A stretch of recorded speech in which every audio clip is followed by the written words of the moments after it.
Welcome to Burlap Teachers. Enjoy the video. You start by preparing both accounts. Sign into Outlook and make sure the calendar you need is accessible. Once signed in, open Calendar Settings and either copy the ICS share link or export the calendar as a ICE file. Make sure sharing permissions permit at least view access, otherwise Google cannot import or subscribe. Once done, switch to your Google account. Keep the ICS link or file handy.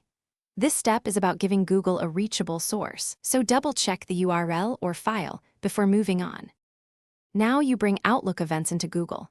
In Google Calendar, click the plus sign next to other calendars, then choose Import to upload a ICE file or choose from URL to paste the ICS link. If you import a file, pick the target calendar and import. Imported events are static. If you add by URL, you subscribe and changes in Outlook usually sync periodically. Make sure to select the correct Google Calendar destination, and note that URL-based subscriptions update on Google's schedule. Finish by verifying that events appear correctly in Google and that time zones match. Conflicts often arise from zone mismatches. If events are missing or duplicates appear, recheck the ICS link and Outlook sharing permissions, then re-export and re-import if needed.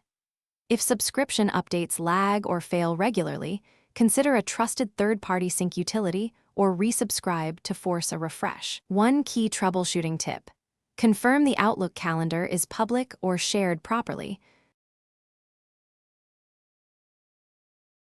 Thanks for watching. Consider subscribing if this video helped you.